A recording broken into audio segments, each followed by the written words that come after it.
Early in the morning, they went to the table with the black robe, the black shield, and they pulled out the votes. Those votes were put there a number of hours before.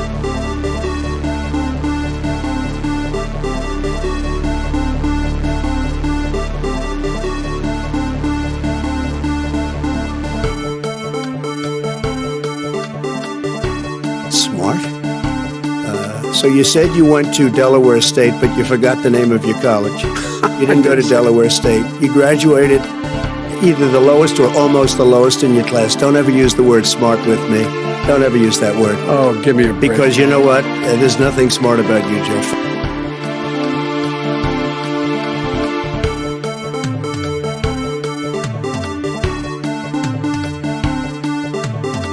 They had a very bad original concept.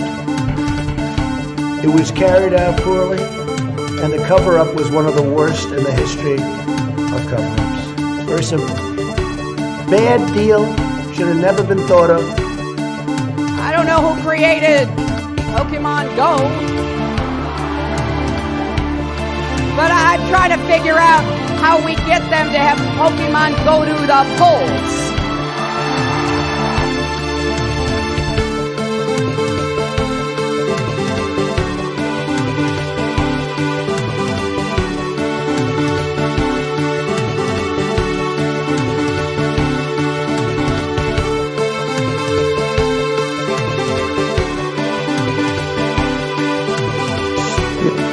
I eat extra sharp, that's what I eat.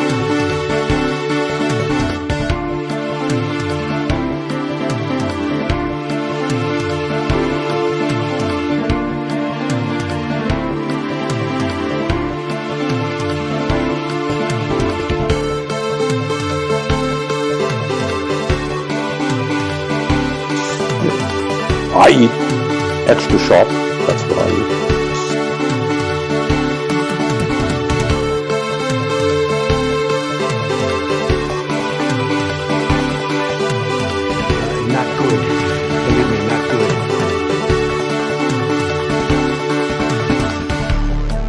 Even before you do that, and not even including that, that's why I hardly even included that number, although in one state we have a tremendous amount of dead people, so I don't know. I'm sure we do in Georgia too. I'm sure we do in Georgia too.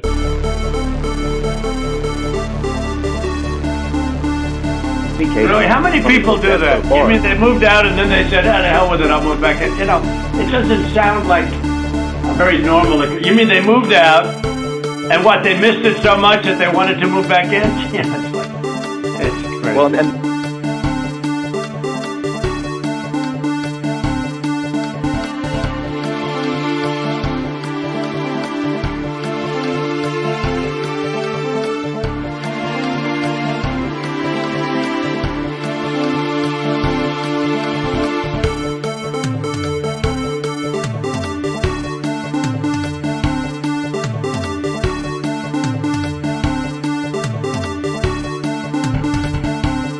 Watch Hillary examine the terrain. Watch a campaign with the man Tim Kaine. Tim Kaine in the membrane. Tim Kaine in the brain.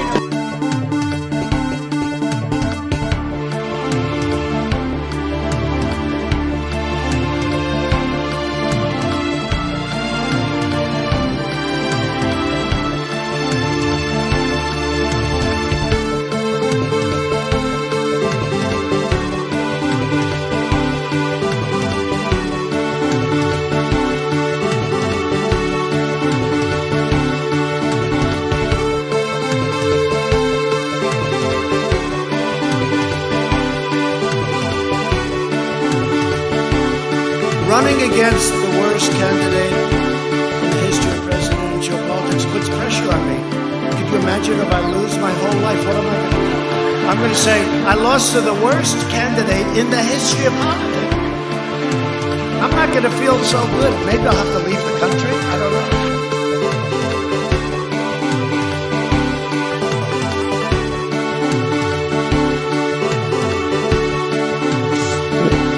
I eat extra sharp, that's what I eat.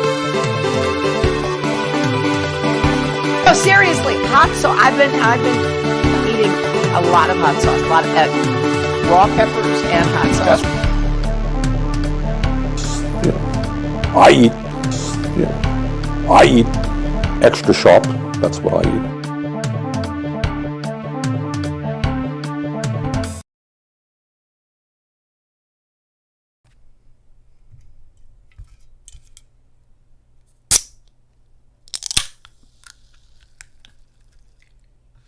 Hello, users, and welcome to another episode of Above It All. I am here, and I'm going to do a live show, so I am drinking a seltzer product. Alright, so bear with me here, folks. Alright, so I don't even know. 1 killed, 1 injured. 3-year-old girl fatally shot. Educators die. Jeez. This is some crazy shit.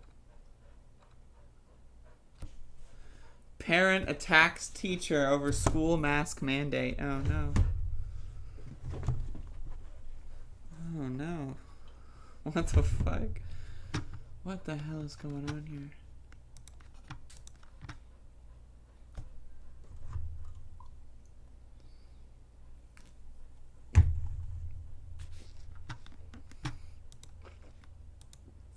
Alright, folks. So, let's do the recap, and then we'll go from there. That'll be the plan of action.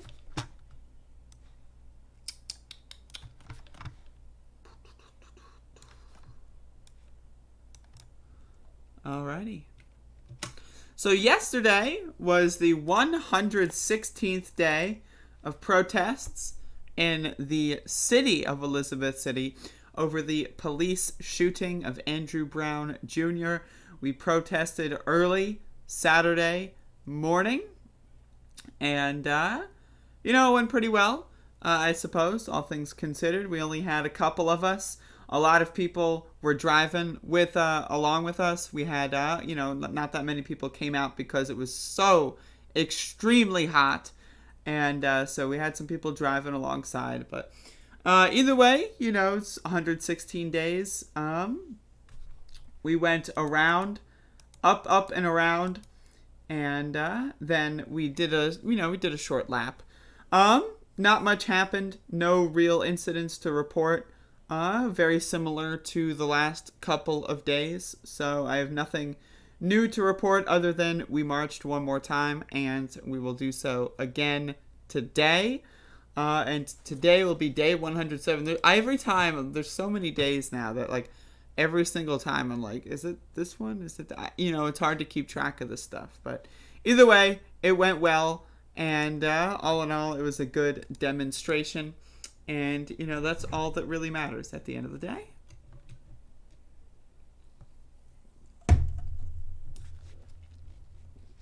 Gosh darn. Alright, folks. I'm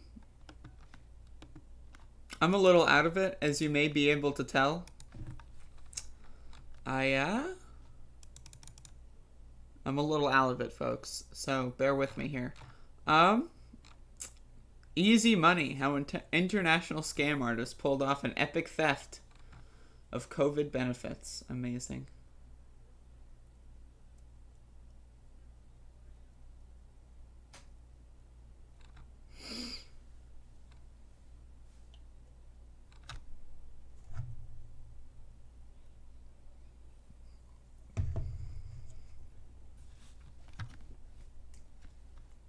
Oh my god.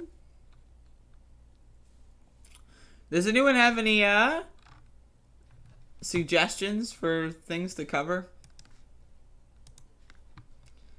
I'm outsourcing now. This is what happens when you outsource.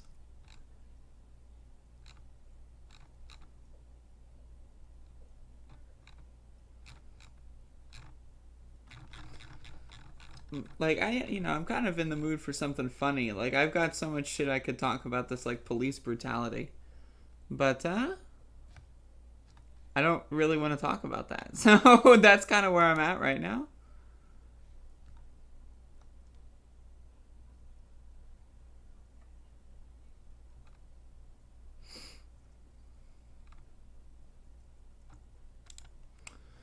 All right, folks, let's talk about this because this is really funny.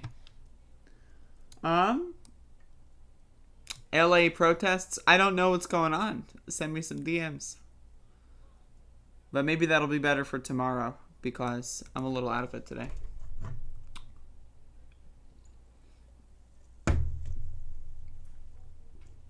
Woo!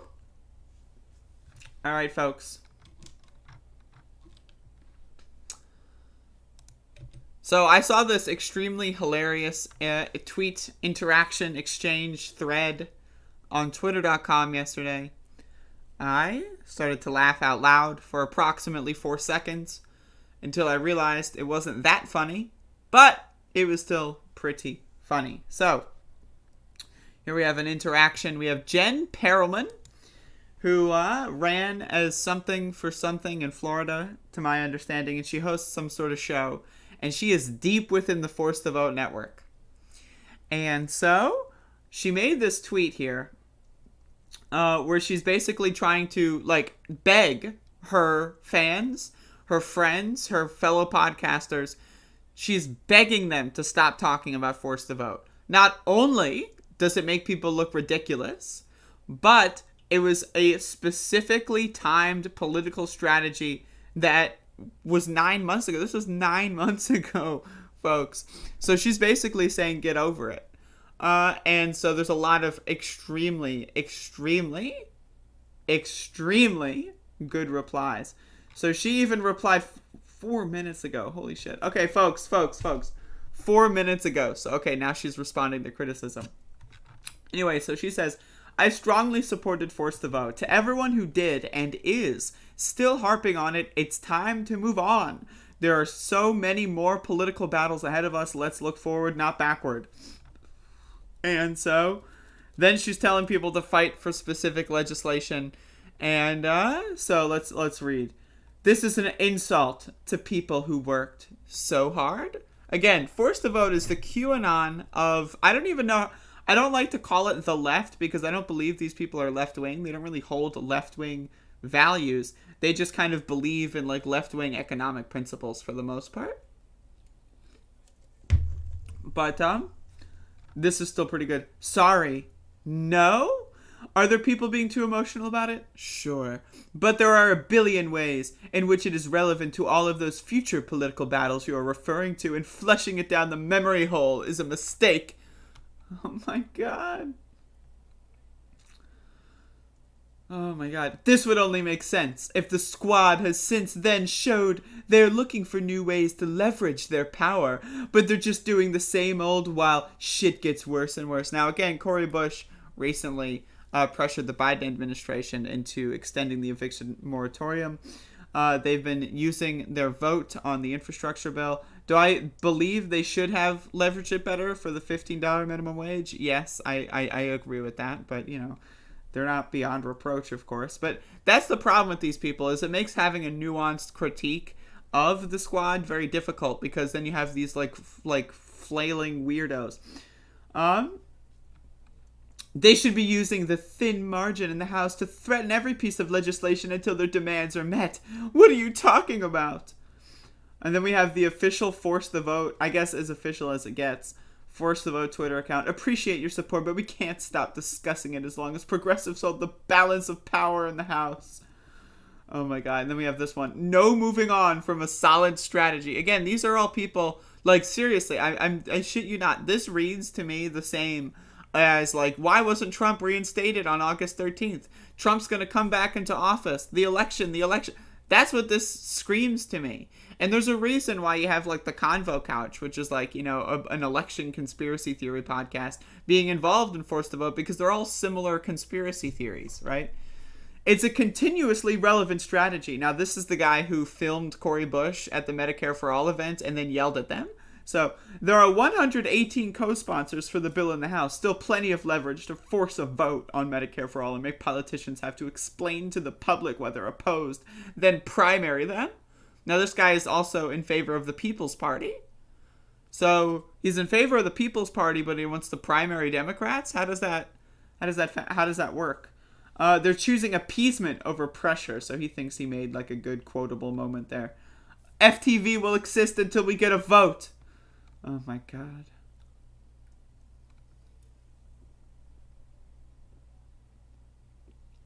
I won't stop harping on it until ... People with power and influence stop excusing the squad for failing to use leverage when they have it. Power concedes nothing without demand. And that's the thing, is like these people say all this like semi-radical shit, and they don't realize that having like 2 people in Congress is not demand. Having like, thousands of people march on Washington, that's demand, right? But having like 2 people in Congress like say, hey, by the way, we should do this, there's no demands there. There's like I mean, they can demand things, but there's no power behind it, so it's like it's really baffling to me. Again, it's like very, very reminiscent of QAnon.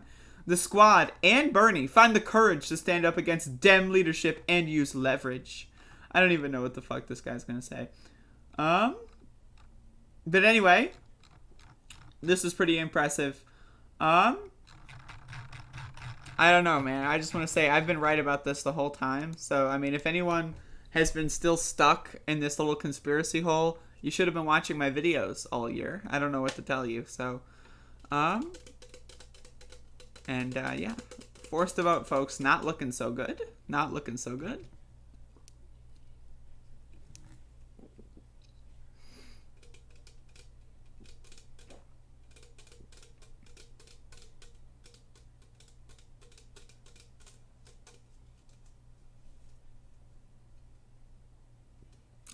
Are you talking about Jen? Anastasia? I mean, it's totally possible. I have no comments on her as a person. I don't really know anything about them. I know they've done some questionable things, and I know that they're a forced to voter. So, I mean, but, at the same time, some people got wrapped up into it and they need to leave. There's a life after forced to vote. Back me up, Torrentile Rage. These people need to, they need to break away from forced to vote. Ted Cruz breaks away from Donald Trump. Just kidding. That's not going to happen. But they should.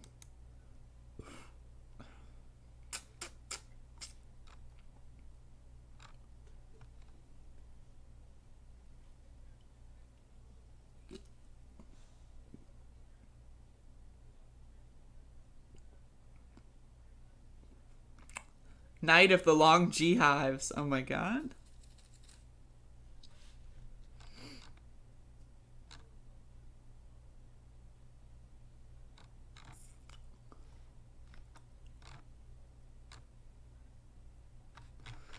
Folks, I don't want to, there's so many stories on Google News about parents and mask mandates, and maybe I'll get into this tomorrow when I'm less, out of it. But, can y'all believe that it is August of 2021 and there are people still anti-maskers and they're not enforcing masks in schools? It is 2021, August 15th, 2021. The Delta variant is gaining steam. And people are still arguing about whether or not, if you could convince these people that masks are bad, you can convince them that water is bad. You could convince them anything you want. You could convince them that breathing is actually bad for you, and they would actually try to find a way to, limit their breathing. These people are ridiculous. I'm just depressed even looking at this.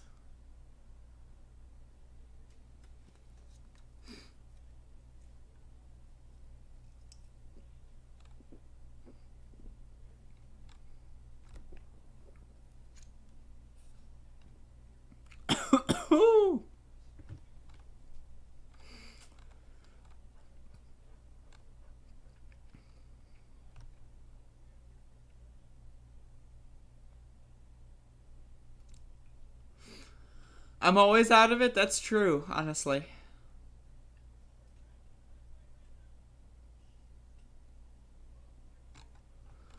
Like, I mean, again, the whole mask thing is just, like, it's incredible to me.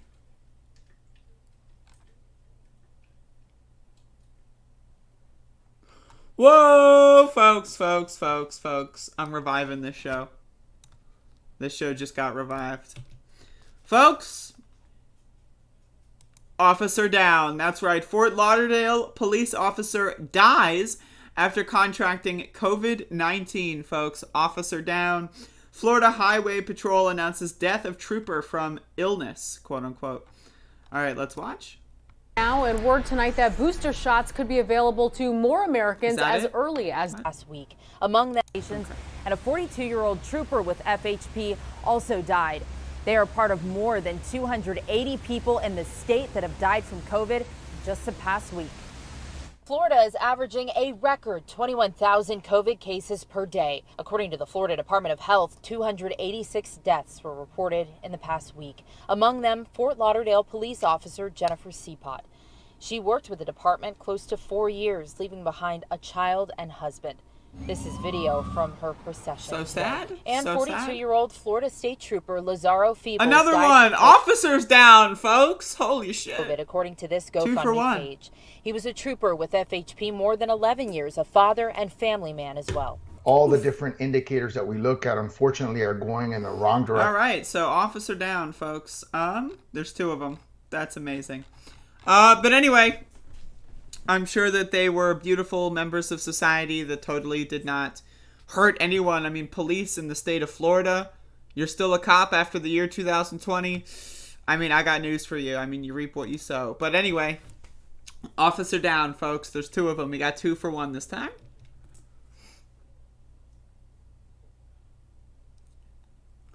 Bethany says, I spoke at the school board meeting in favor of a mask mandate. I was the only one out of 18 speakers. They were screaming like the videos you see. Wild. I won, by the way. Amazing. Mike Silver, I'm fully vaccinated. Awesome.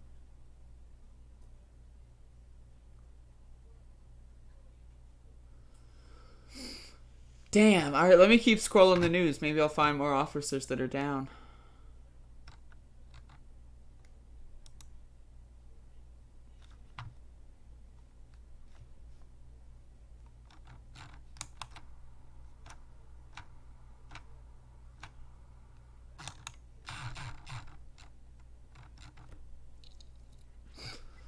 All right, no more officers that I can find that are down. Let me just talk about this now.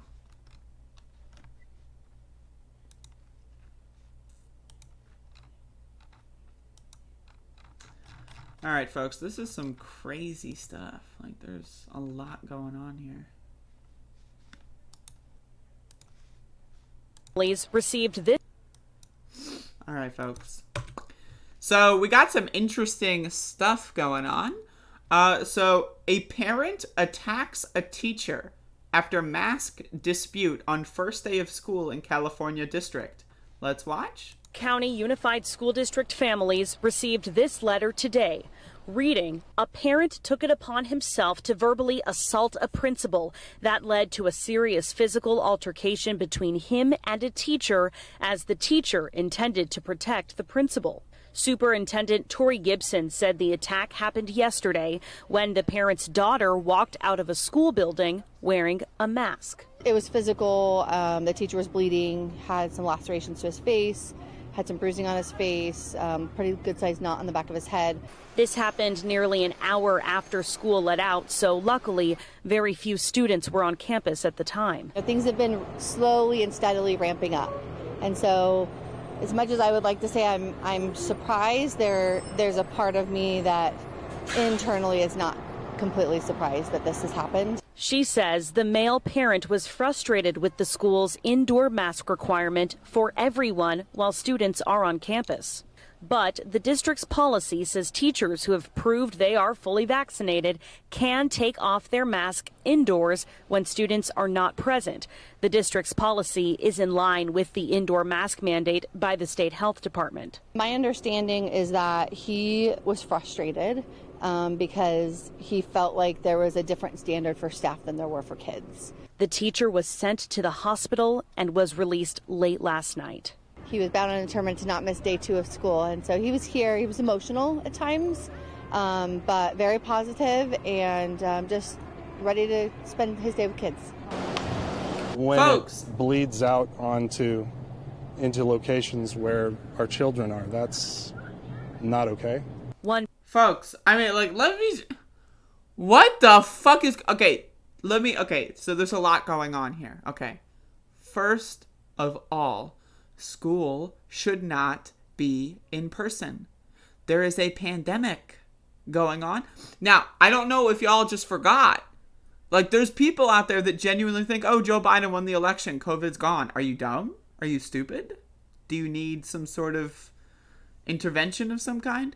Why do we have these battles over mask mandates? They shouldn't even be in schools to begin with. But then the idea that someone is so deep in the bullshit that they're willing to go out there and like fucking like literally punch a fucking teacher until they bleed on the classroom floor over fucking mask. Like, first, how is this even possible? There's so much going on in the world. Like, I literally have no idea how this is possible. How is this possible? Can someone identify how we got here? Could someone give me like some like bullet points of how we got to this point?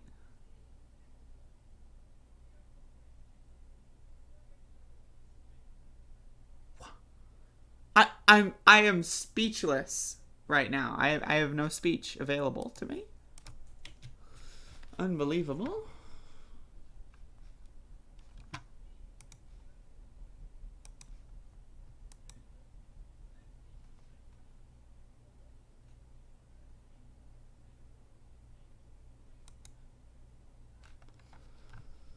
Ooh.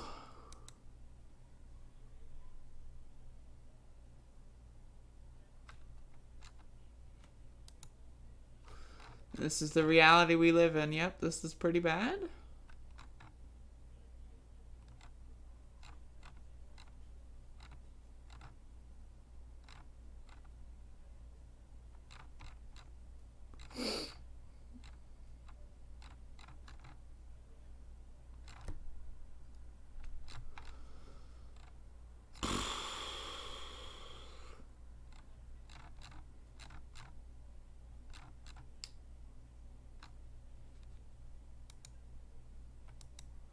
So how's everyone doing? I don't know if I've got any more stories for me to go into. This is the reality we live in. Yeah, this is pretty fucked. This is no good. I have to say, this is no good. No mask equals no science equals religion, power equals fascism. I mean, basically, yeah. 1861 shit. I mean, yeah. I don't disagree at all. We're going to be stuck in this world for a long time.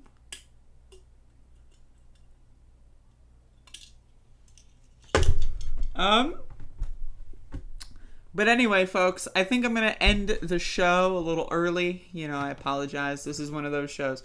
When you get me streaming 7 days a week, you know, I can't always be at the full strength. So just, you know, keep that in mind. Some days, you know, I like to indulge in things that still affect me when I'm awake. And so that's what happened. And so I'm scrolling through my timeline and I'm seeing some dogs. That's pretty cool. But anyway, folks, I agree, Anastasia. I mean, like, there's a whole, like, media content mine of, like, just mocking like, I'd rather mock police officers who die than anti-vaxxers because they are not the ones that, in my opinion, are the ones doing the most damage. It's the Republican Party that did the most. It's Donald Trump.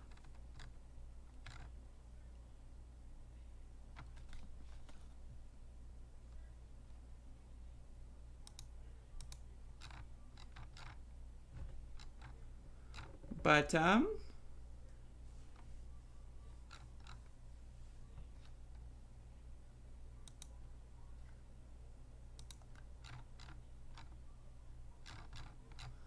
yeah, that's you know,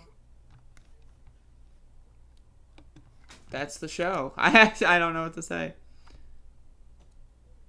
Bakari Sellers called Dr. West an anti-Semite. Uh-oh. I need a day off sometimes? No, I don't need a day off.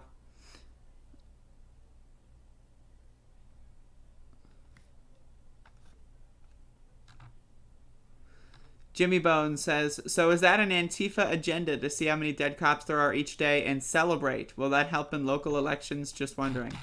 I don't care about local elections at the moment.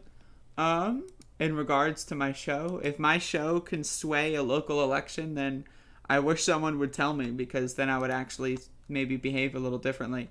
Oh no. Oh no, folks. I've successfully filibustered this show to the point where I saw something worth talking about again that's really funny. Paula Jean Swearingen and Jackson Hinkle. This is not possible, folks. All right. So I just saw this and it's really funny. So Paula Jean Swearingen, former Justice Democrat, now People's Party, West Virginia, whatever. A screenshot in hopes this won't get lost in the Twitter noise. I fully supported you, AOC. Can you go back on fully supporting Medicare for All? Now, again, AOC has been campaigning for Medicare for All, especially with the Nina Turner campaign. She was doing rallies in support of Medicare for All. So I don't know what this means. I'm asking for all of my friends and supporters that believed in you too. Hashtag Medicare. And so the little screenshot attached, right? Like, this is like, it's like evidence. It's like, oh, we can't lose this evidence of AOC like with her hand in the cookie jar or something. But no, it's a tweet of Jackson Hinkle, who is an absolute and utter dumbass, saying just a bunch of bullshit that might not even be true. AOC has abandoned the policy she was elected to fight for. Hashtag Medicare for All. She tweeted about Medicare for All 40 times. And like, first of all, there's no way to know if this is true. I'm pretty sure this was debunked at some point, because if you just search M4A as a keyword, then boom. But if you search Medicare, if you search like we need to expand Medicare to all people, you know, like if you search all different ways of phrasing it, this isn't correct. But this is like, I literally, like, there is some shit going on. There is some shit going on here that is so bizarre to me. Like, it really is. It's fascinating. People genuinely, like Paula Jean Swearingen somehow, like Jackson Hinkle, they somehow genuinely believe that when you tweet Medicare for All, that does more for the fight than organizing a rally, than, convincing someone in Congress to become a co-sponsor. When you tweet hashtag Medicare for All, it's like experience points, and it's like cookie clicker or something. You just keep retweeting it over and over and over and over and over again, and then you get it. It's like, I really just don't understand that shit, man. But I'm glad I saw that, because that was really funny. I get the bad cop. I've seen it many times in real time, living near NYC. Not sure demonizing every single one of them is going to change anything. Could actually have... Jimmy Bones, if my videos can have any national impact on police policy, then someone needs to tell me immediately, because, yes, if I, with my stream that has 30 people in it right now, can change national policy or even local policy, like if that's possible, someone needs to alert me to that fact, and I will start, marketing myself a little bit better. But until that's the case, I'm going to be speaking my mind. But I appreciate the concern, but I don't really care.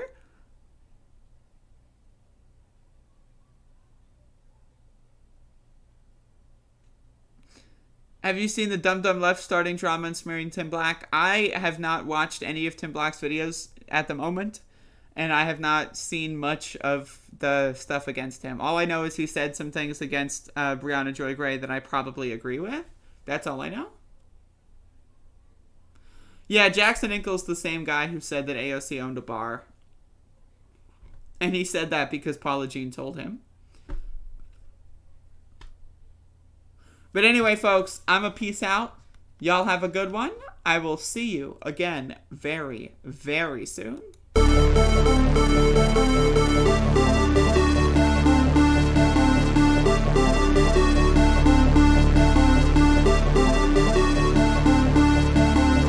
I eat extra sharp. That's what I eat.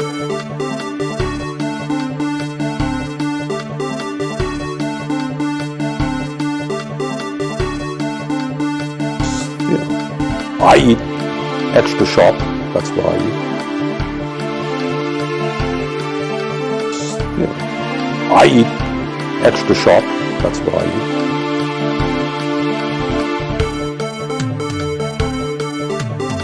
Early in the morning, they went to the table with the black robe, the black shield, and they pulled out the vote.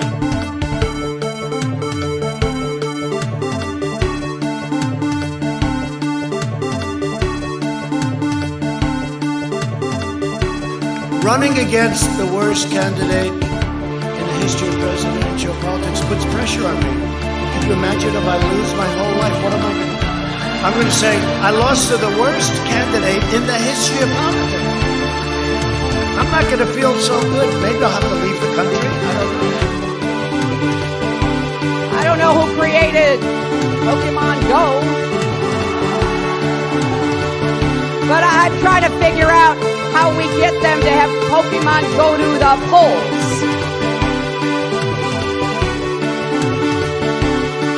The world is actually a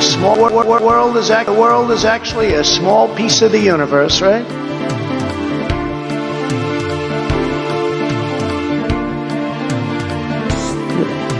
I eat extra sharp. That's what I eat.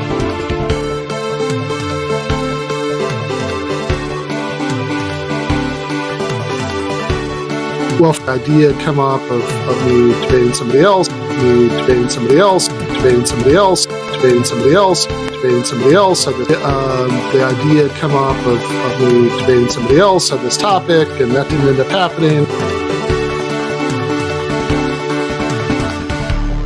I would say, oh, I'm not a beta male. I'm not a beta male. You know, you're a beta male. Beta! They felt pretty comfortable after day 2.